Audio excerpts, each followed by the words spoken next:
welcome to today's episode of Bump to Business Owner. I am your host, Caroline Marshall, and it's my pleasure to have Laura Crawford, mother of two from Hertfordshire and the CEO and founder of Mama Bamboo. Horrified with the impact 3 billion nappies and 11 billion wet wipes a year were having in the UK, Laura Crawford decided not to return to her previous role as a management consultant in the banking industry after her maternity leave, but to launch her own B Corp sustainable business. Laura has grown the company to its present 1 million turnover with a strong, loyal subscriber base.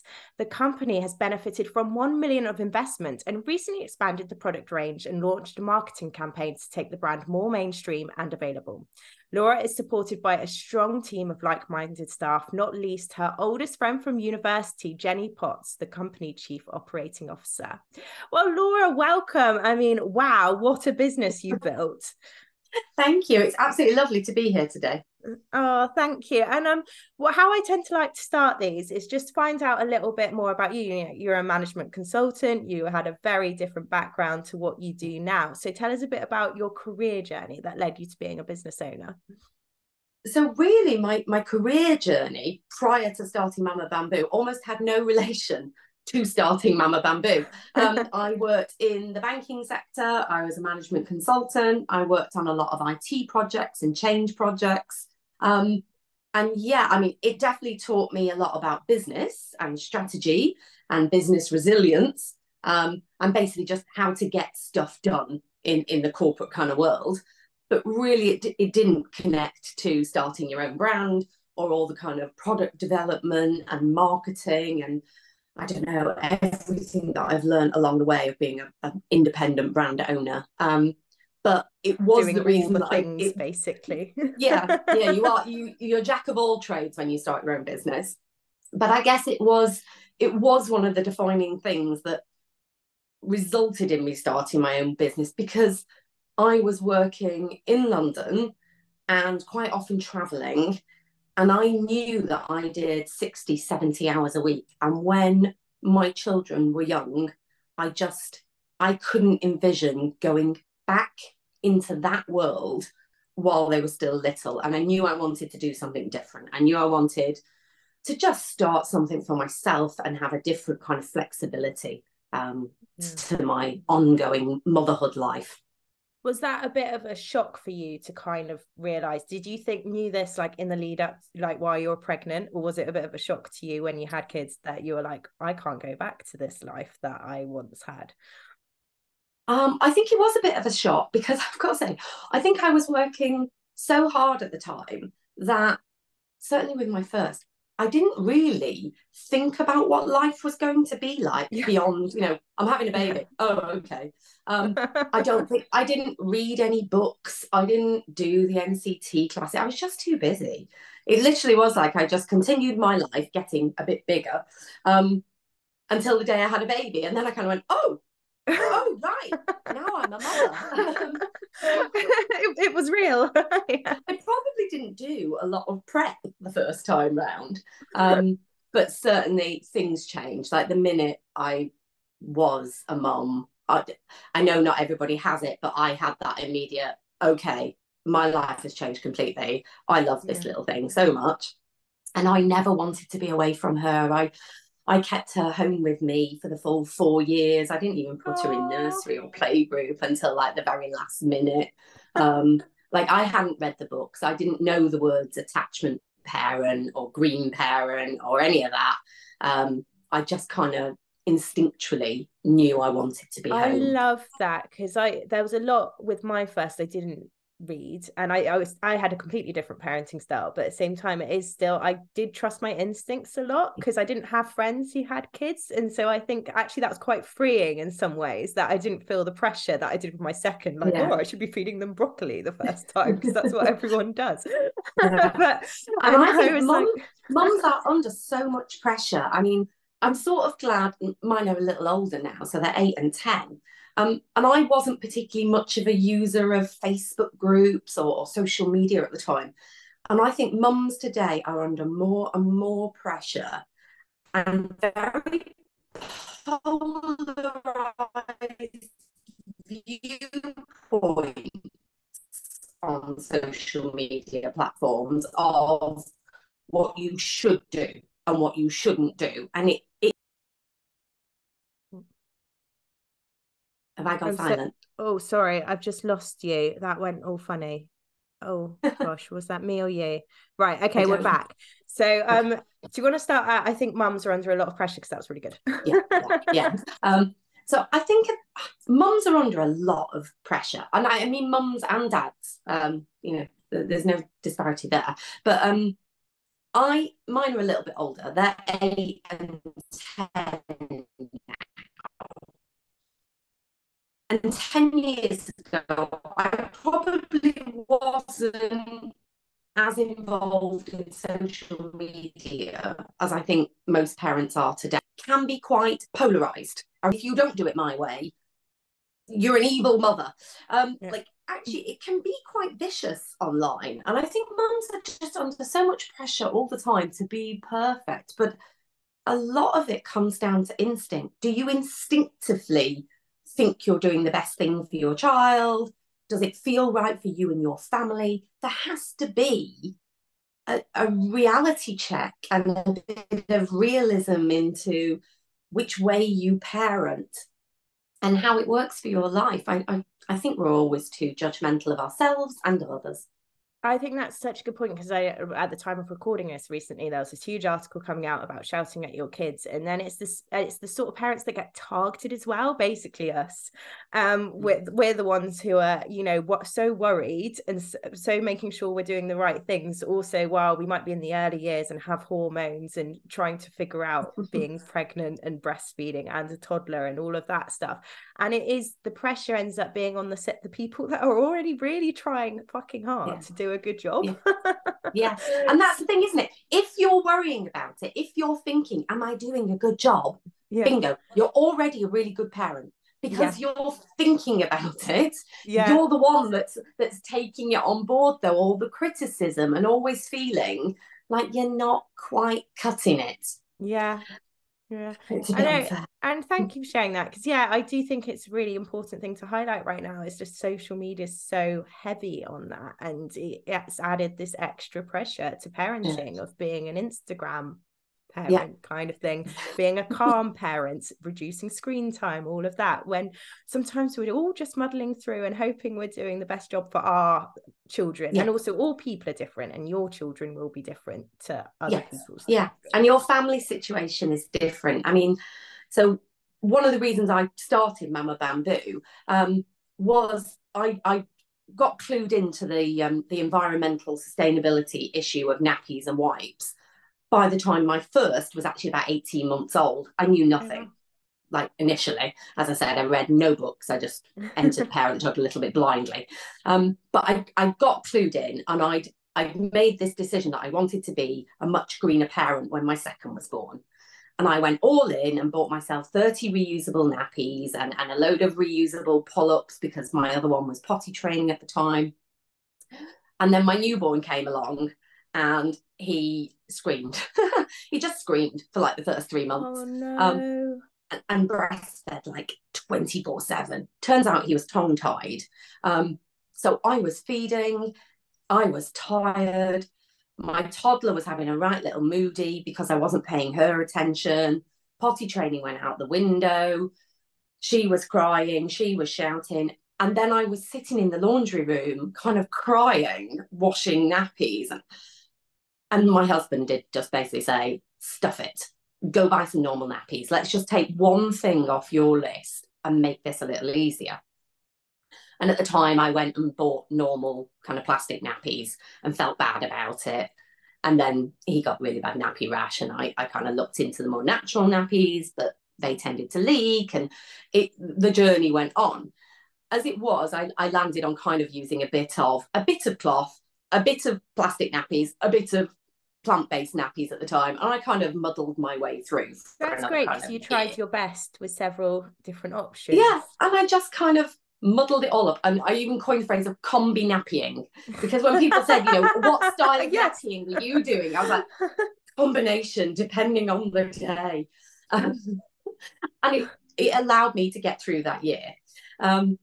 And it was only when I started sleeping and things got calm, and I thought, you know what, I'm gonna create my own nappy that actually does perform as I want it to, and it doesn't leak, and it's very soft, but it is sustainable, and it's green, and it doesn't cause nappy rash. And that's how Mama Bamboo got started. Awesome. And certainly as the journey's gone, so many of our parents now do take to combi nappying. This idea of, I'll do a bit of this and a bit of that, and I will do my best, but don't judge me because it doesn't suit my lifestyle to go all out either which way. And that's okay. Yeah, I love that combi nappying. We're gonna coin your term. It's my new term. Your new term. So tell me a bit about your like after your light bulb moment. How I love asking this from product-based businesses, especially as your background was very much not that. How did you because that I think is something that's so helpful for potential business owners out there. How did you go from idea to product kind of thing? Yeah. So because I was trying all the nappies, all the ranges, and not quite finding what I wanted, I started researching, what could you make nappies out of? And actually, I found out that Asia used bamboo and has been used for 10 years. And it has some brilliant properties to it. It's naturally antibacterial, it's super, super soft, it's very sustainable. And it was kind of piecing it together, going, well, if you swapped that, oh, well, how about the plastic liner? There are new innovative films. You could use a biofilm. Oh, right, let's do that. And it was messing around with nappies and trying out all the different ones and thinking to myself, I like that. I don't like that. I like that. What's an alternative? And just doing a whole load of research. Wow. Now, it took me probably about 9 months to come up with a design that I was like, I think that would work. I think it's a goer. And then I was sort of encouraged to get some samples made. And I didn't really know much about this. And I was kind of, how does one do that then? And I got guided by my father, who did a lot of product design and importing and exporting type business. And I got guided by another company actually that did product sourcing and design. And they really helped me through that process of going, right, you've got an idea, let's get as far as a prototype. Let's get as far as 2 or 3 manufacturers that might work with you and that would fit your requirements of ethical eco companies. They've got the certifications, they've got the audits, etc. So we went through that process, and then it was only really when I got a prototype in my hand and tried it on my son, poor baby. I was going to say, did you try it on you? Did you still have a child you could try it on? Yes, he was just about the right kind of. He was still just in nappies. I was like, excellent, putting this on. So you have shares in the business as an early tester. Well, I used to use his image actually on all our packaging, and I was a bit like, one day he's either going to sue me or he's going to request some royalties. Yes. But yeah, so we tested the products out, and I liked the products, and I was like, you know what, I actually think this is a goer. I think this is a good thing. And then it came down to a lot of planning, financial forecasting, and working out the basics of business. So I understood big corporate business, but I didn't probably understand all the aspects of small business, from the logistics of importing products. How does manufacturing work? Quality assurance. How do you do VAT returns? How do you trademark your products? How do you plan your 5 years? How do you get a bank to give you money to start your business? I mean, the questions just kept coming. And I would say for the first 2 or 3 years, actually probably even still today, I learn something different every day. Yeah. Every day I Google something, I research something, I come across a question that I don't know what I'm doing, and I have to find the answers. And I actually love that. I love that I've learned so much in the last 5 years, and just keep on learning. There's no point when you suddenly sit there and think, I'm so prepared to start my own business. I'm ready. If you wait I for know that point, everything. you'll never do it. You just have to kind of do as much as you can, but then just go for it. Love that. That's fantastic advice. And I also love that you said you got help from your dad and this other person. When it came to then all of those questions you had, did you have anyone else that you went to for help? Because I'm all about using your network and bringing Yes, people to I help absolutely you. did. So yeah, so I mean, from the outset, I was kind of working alone for about the first year. But then I roped in my best friend. She lives quite close to me, and she happened to not be working at the time. And I was like, Jenny, you got some time on your hands. Come and help me. And I initially got her working at the logistics side of things and basically helping pack boxes and sort out importing goods and warehousing, which, you know, I didn't know anything about. And she thought she had a little bit of a background. She'd worked at FedEx for a while, so she knew a little bit more about it. And I've got to say, one of the best things was she did Chinese at university and lived in China for a year. So I was a bit like, ooh, you're useful. Come here. So yeah, she started working with me, and it's been brilliant having a bestie that you enjoy spending time with, and also you trust so much, and who understands you don't have all the answers, and that you're trying to work it all out, and therefore it's okay that she's trying to work it all out as well. And we make mistakes all the time, and we hold our hands up and go, ooh, yeah, I did that wrong. I've done that wrong, but that's okay. We learn, we try again, we'll figure it out together. So yeah, bringing her on was amazing. And then to fill out the team, I've got one of my NCT mums from the second time round. Does our finances. You did NCT. Yeah, the second time round I actually did it. So we've got one from, she does our finances. Emma, who's our customer service girl, is a school gate mum of Nicola. So they met at the school gate. That's fantastic. And then our marketing manager, Jo, is one of the football mums from Saturday Football Club. That's which amazing. has been lovely, actually, to kind of build the network that way. Yeah, and what's with all amazing is from social networks. That I realised when you sit at playgroups or the football mums or the school gate, you're often known as Rebecca's mum for about 2 years before you finally get round to saying to the woman, hey, what's your actual name?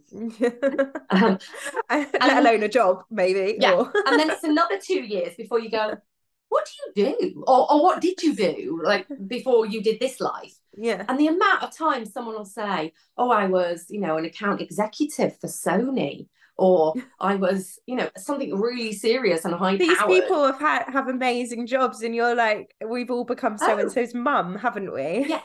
Yeah. And you realise when you get talking, and once or twice they'll say, but I didn't go back to it because I couldn't make it work with family life. And you realise there's this huge talent pool that's just not being engaged with because they don't want to work 60 and 70 hours a week or travel all over the place. They need more flexibility. They need to be able to work from home at times. So we kind of built an idea, which we haven't sort of consolidated, but nobody in our business works full time. We're all part-time. Even at this stage, sort of 5 years down the line, we work from home 2 and 3 days a week. We only come into the office a couple of days, and mostly just because we like to see one another. And we make it work. When school holidays come, there's a lot more flexibility because we know everybody's got kids at home. If anybody's got to go to a school play or library reading time, we're just like, yeah, that's cool. Like, off you go, because I'm doing it. Jenny's doing it. So, of course, you can do it. Yeah. That's how we do it. If you can do it, then others around you should be able to do it. And have you had to bring in anything like core hours or something like that, like for it? Or is it just not been needed? A little bit, but not really. I mean, we try to certainly be available for like customer service type queries between 10 and kind of 2 as a real, like, let's try and cover at least this. Yeah. But not really. And we try to get in the office once a week at least. But really, that's to gossip. But that's team building. It's important. but we flex it. And like I say, it's easier when the kids are all at school. When school holiday comes, we have to give up a bit more flexibility, but equally, Jenny and I do as well. So we understand. I love that. I feel like there's going to be loads of Hertfordshire-based mums going, got any I jobs? want a job. Yeah. The only thing is, it actually can sometimes, well, I guess sometimes it makes us a wee bit slower to do certain things, because we often kind of go, oh, no, school run, tough. We'll talk to you tomorrow. For some companies, it is there's a little bit of strain and tension when they're pushing us to be more available, and occasionally we have to push back and be like, I'm sorry, but my girls don't work like that, so you're gonna have to change your expectations of us. I love that. That's fantastic, and it's sticking to your values and things like that. And I love hearing the stories as well, because I often hear of women, or just anyone really, go into business and they're like, I need a co-founder, they need a Jenny kind of thing. Did it feel a risk at all, or did it just feel like so natural to do it?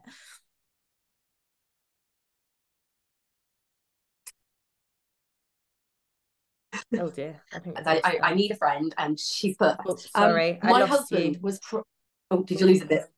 Okay, yeah. Let's try again. So sorry about that. I'm not sure what's going on here. It could be mine's not brilliant at home some days. Oh, okay. I was like, okay, right, let's start again. So I'll ask the question about Jenny. I'll let you take it off. Okay. For me, it was an easy one. I was like, Jenny's perfect, and I'd love to work with her, and I need help, and why would I not work with my bestie? Awesome. My husband was the one actually that kind of went, ooh, are you sure? Like, if this goes wrong, are you two going to fight, and are you all going to fall apart, and it's going to be unpleasant? And he was quite concerned about it. So we talked about it, and I think we were in a good place. So not only is she like my oldest friend, so we've been friends since we were 19, like proper babies. We've lived together before. So when we moved out of university, we moved in together, and we lived together for 3 or 4 years. And there were times that we argued. There were times that we shouted at one another. There were times that we had all out blazing rows. But we always sorted it out. Like 2 minutes later, like sisters, really, as well. We go and make them a cup of tea and bring them a Kit Kat and be like, sorry.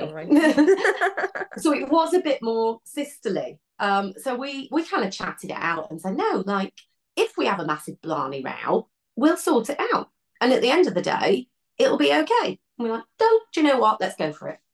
Oh, that's fantastic. I love that. And so let's talk finances, because you guys have seen huge amounts of growth. And what does that really look like? Has it ever felt really overwhelming, kind of was there a stage where you're like, this is getting quite big now, I don't know what to do? A little bit serious. It was interesting, actually. So it's been a real roller coaster. So we started the business in 2018. Okay. Lovely. And had a lovely kind of 3 years. You know, we were growing at 200% and 300% a year. It was amazing. Wow. And then, of course, COVID hit. And when COVID hit, oddly, it was a bit of a silver lining for us, because, of course, people were at home and they couldn't get nappies that easily at the supermarkets. You know, people couldn't get deliveries, and people were concerned about running out and blah, blah, blah. So subscriptions took off that year. I think our subscription base grew like 300% within the space of 4 or 5 months. And there was a kind of, oh, wow, we're really going for it here. This is amazing. And at that point, we went out onto the market and did what's called an EIS share equity raise, where we gave away part of the business, I think it was 20% at the time, in exchange for investment. And we got sort of £500,000 worth of investment. Wow. And it was all supposed to get spent on, you know, boosting the brand and sales and marketing, because we were in such a good place. Unfortunately, right as we did it, the international freighting market went insane. And our freighting into the country went up 700% in cost. Oh my God. This is similar figures to another mum recently shared on the podcast. It's insane. it was insane. We were sort of spending it's about £2,500 to bring in a full container. The worst we paid was 18,000. Oh, we were like, oh my God. Like, and we can't pass that cost on because it would make us totally uncompetitive. And we've got subscribers who'd already subscribed at one price. So we really had to sit down at that time and go, what do we do? Because we're not making any money. Everything we're selling, we're either just about breaking even or we're actually selling at a loss because we're spending all this money on freighting. And we talked about it and we wondered about closing up, like actually just saying, I'm really sorry, but we can't bring stock in at this level. And Jenny actually was the one that said, look, we've got investment. We are allowed to spend it on running the business and operations. It doesn't have to go on sales and marketing. Let's just see if we can ride this out. It could be 3 months, 6 months, who knows? As it was, it did go on for the best part of a year and a half. Like, it was much longer than people think. Yeah. Like the insane 18,000s came down, but even November last year, we were still paying 10 and 11,000 for a boat. So 400% what we had been paying. It was not comfortable. And we kind of had to close the door on any new subscriptions. So we had to say, we can serve those that we've got, but we really can't keep bringing on new people. So we closed down marketing. We shut everything quietly and just went, we'll just serve our loyal customers.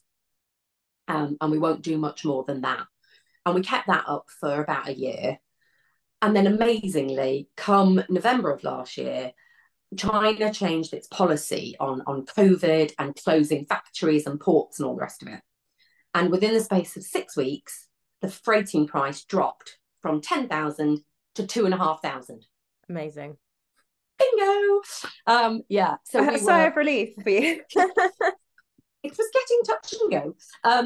So we actually at that point needed to go back out for more investment. So we went back onto the market. We used Triodos Bank again because they're one of the original B Corps, very ethical bank. And so thankful we got another £500,000 of investment. Obviously, more shares going to new investors. Some of our original investors invested again, which was amazing. They were sticking with us for the journey. And yeah, so once that happened, we'd got £500,000 and we were profitable on day-to-day basis. It was okay again. We were sort of recovering ourselves. So we've been able to spend that money. I mean, we haven't spent all of it yet, but I'm sure we will, on like a bigger brand campaign, getting back out there, brand awareness, and yeah, some lovely things like extending the range into different sizes, new bamboo baby products, a few kind of celebrity ambassadors that we're working with, and more charitable work. So yeah, we've been able to spend it in really nice ways, which is kind of boosting the brand again, and hopefully will push that kind of growth curve up again. Amazing. Well done. And thank you for talking about, the reality is you almost close your business, and that's like so great to hear that you haven't. And hopefully now we can, it's about sometimes if you can weather that storm and you've had investment, that's just really, really inspiring to hear. Thank you. And something I'd like to have a little talk about, because you mentioned a bit earlier that you you were at home with your child for the first 4 years. So what did that look like, building a business alongside having your kids at home? Because respect, because and that's a struggle. I've got to say, so being honest, I didn't start Mama Bamboo until Becca had gone to school and Alexander was 3. So although the idea was there and although I got very frustrated, that's great. I'll give you a second. Can we put that in our bloopers? Let's try that again. I don't know what happened.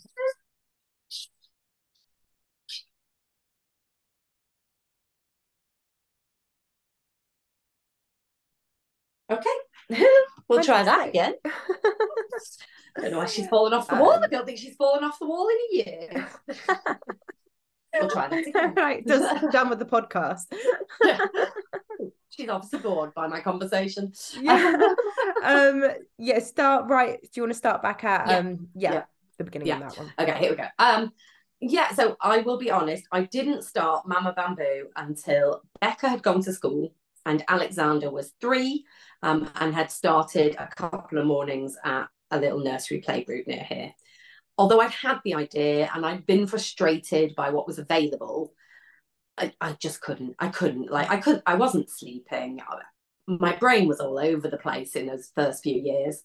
I waited, and then, yes, it was difficult because obviously he was actually only at nursery a couple of mornings a week to start with. And it's still difficult, even though they're at school, like actually trying to squeeze it between 9 and 3 and only, X number of weeks a year because the kids have so many holidays. My kids seem to be on holiday all the time. It's October. It's insane. But I managed it. And I've got to say, the new world, cloud-based software, your emails on your phone, it changes the way business is done. I'm old enough to remember when organising a conference call required you to book the IT guy to come and set up the room for you because nobody knew how to use the conference phone. But now you can work from anywhere. All the documents are cloud-based. All of our systems are cloud-based. So we're doing this it does over make Zoom. life easier. I know. The technology has enabled people to work in a totally different way. And I don't think I would have been able to do this 10 years ago. Yeah. No, and I love that. It's kind of sharing what's been good about coming in, and that has helped us as mums become entrepreneurs. But also, I also love the fact your reality was you didn't start your business until your eldest was at school and you had some form of childcare. I think it's along with that social media picture as well. It seems like everyone's starting a business while on maternity leave, and like like, let some mums just be mums if they've got an idea but cannot even think about doing it. It's okay to wait. So I went, when I was way back in the banking industry, I was part of a program that was all about the future of work. And I listened to a very, very intellectual lady called Professor Lady Linda Grattan. And she was talking about the fact that you will be in work from the age of about 21 all the way through to kind of 71, possibly plus, 50 years. There is nothing wrong with going and taking 2 or 3 years to start a family, changing career path, modeling yourself differently from, the 1960s idea of I've got to get to the top of the business and I've got to stay there, because you'll burn out. And it was so interesting. She talked a lot about this idea of having it all. And she was like, it's not actually a thing. You can have it all, but at different stages, at different balances within your life. There'll be times when for 6 months, a year, 2 years, you're all about babies. Fine. And there might be a time in 5 years later that you have to say, actually, I need a nanny or I need a bit of childcare because I'm all about the business for the next 6 months. She's like, you can't actually on a day-to-day, daily basis have it all because there aren't enough hours in the day. You can't parent for 20 hours a day and work for 20 hours a day and be an amazing lover to your husband for 20 hours a day and a friend and be a brilliant best friend to everybody, because you can't. You have to kind of pick and choose and manage your time and expectations a little differently for this 50-year journey. It stuck with me. Yeah, and I kind of hard relate with that because I feel like since I've been going through a phase a lot, and I know my friend, I potentially haven't been the best friend recently as the way. Is there any way, and I've to the point where I've actually like muted myself off stuff because I'm like, I'll be back and if you're my friends, you'll get it. Is there anything you recently feel like that's taking a back foot at the minute? Yes, that I regularly feel like, so I sit down sometimes with the family diary, and I put in all the kids' things, and then I organise play dates for them. And then I organise family visits with mothers-in-law and my mum and what have you. And then at the very last minute, I look at that diary and go, well, what about my friends? What about me? Like, I'm last on the list. And that has started to catch me a little bit more now, I guess, because my kids are that little bit older, and I'm aware that I've been in that pattern for 8 years. And I'm just starting to invest a little bit more. So we, as a girls group, we've started what we call the First Thursdays Club, which means the first Thursday of the month, we have penciled in the diary to have dinner together. We don't all make it every month, but so long as there's 3 of us out of a group of about 10, that dinner goes ahead. Because actually trying to get all 10 for dinner is like, gotta be joking. I love that there's 10 of you. That's great. There's still 10 of us in the group. But like, and in actual fact, I was out last night with Jenny, because she's part of my group, and another couple. And it was lovely that one of the girls that I saw last night, I haven't seen for over 2 years, maybe. Wow. But she was able to come last night, and so was I. And there we were. And the conversation just started like it always does. The minute she walked in, I think we were having a go at the train strikes because we were all late. And the conversation just rolls. And if you've got that set of friends, it doesn't matter that you haven't seen them for a year or two. They're in the same situation. She's got 2 kids. She's got a family life. She's got a full-time job. She knows as soon as she sits down next to me, I'm in the same boat. There's no recriminations. Hi, it's lovely to see you. Cuddle, cuddle, cuddle. Conversation rolls.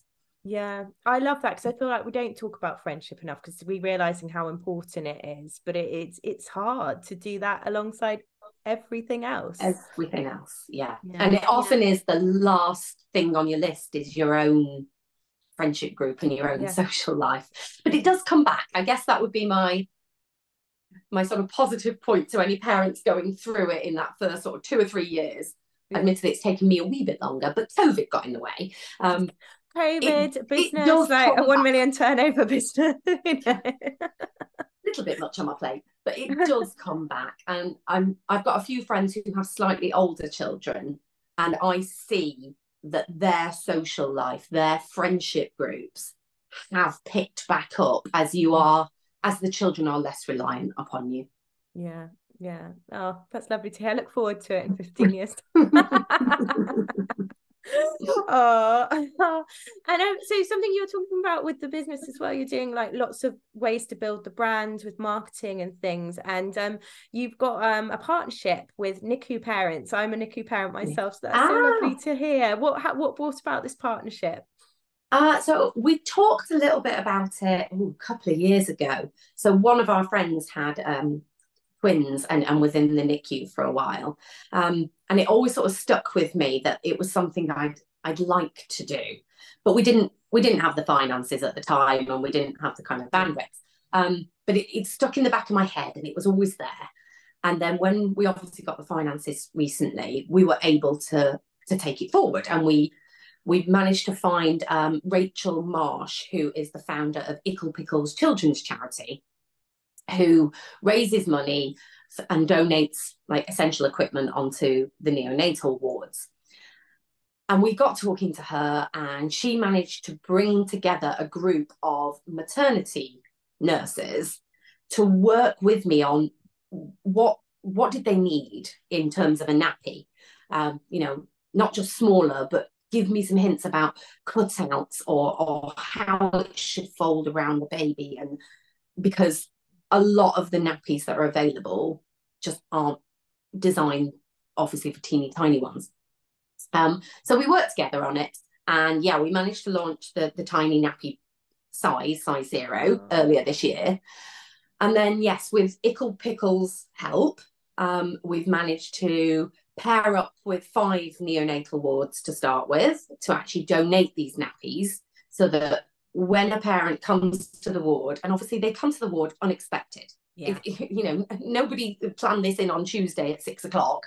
It's always a bit, And of course, necessarily, they're quite often premies and they haven't bought nappies. They're not ready for this. And it can be quite stressful. So I know it's a little thing. It's a little thing in the scheme from a NICU parent of is your a huge day. thing. But, you know, actually being given a whole pack of nappies, not just a few, and being told, oh, you'll have to nip out to the supermarket and get stuff. A whole pack of nappies, it'll last you 3 or 4 days. And you know that you're putting a more natural, healthier nappy on your baba. It's a little reassurance, and it's just nice. And then we kind of reached out, and so I think she's my second cousin is Laura Tobin, who is the weather forecaster on the TV, and she also had a very preemie baby. So I kind of reached out to her and said, look, this is what we're doing.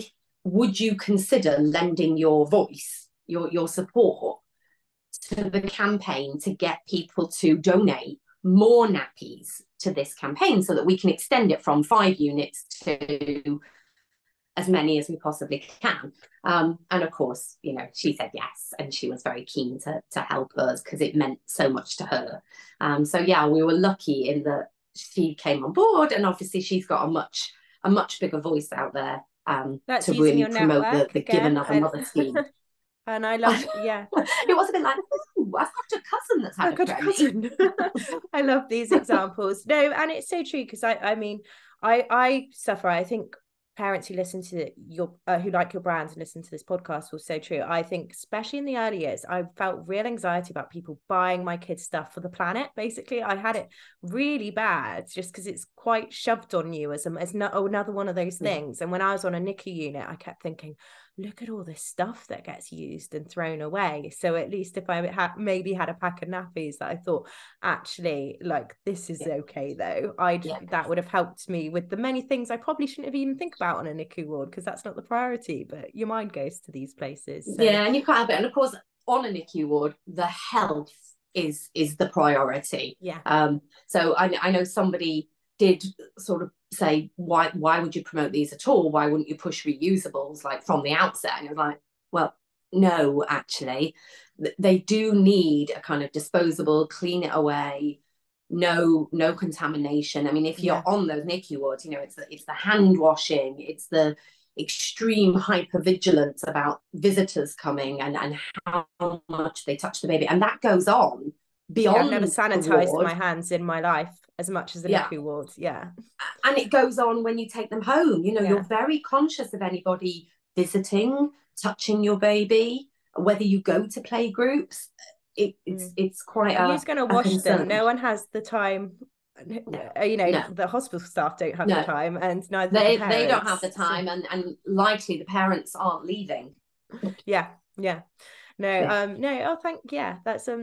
it's a really nice to hear, because we were talking about this just before this, actually, that everyone on the podcast, there's something about mum driven brands. They all want, it's not just about making money, it's about making a difference to the world. Yeah, absolutely. I think once you've got kids, you sort of realign your thinking, and it often is you want to make a difference to mum's life, to baby's life, to the planet, and it becomes more concerning. If I wanted to make money, I could go back to the city and go back to my other life. That is not my raison d'etre any longer. No, exactly that. Well, thank you. And so a question I like to ask, I'd love to ask what you think of this question, is the term, how do you do it? Because there was a big pushback on it, and I get, I understand that, because the pushback of like, well, no one's asking the men, but at the same time, when we're talking about you were at home in the early years for your kids, you do the pickups, you do all of that. So we kind of already talked a little bit, but how do you feel about, because I feel when I've been asked it's from desperate mums who are like, how on earth do you do it? I'm tired, I couldn't do this. And so how do you feel about that question? Have you ever been asked it?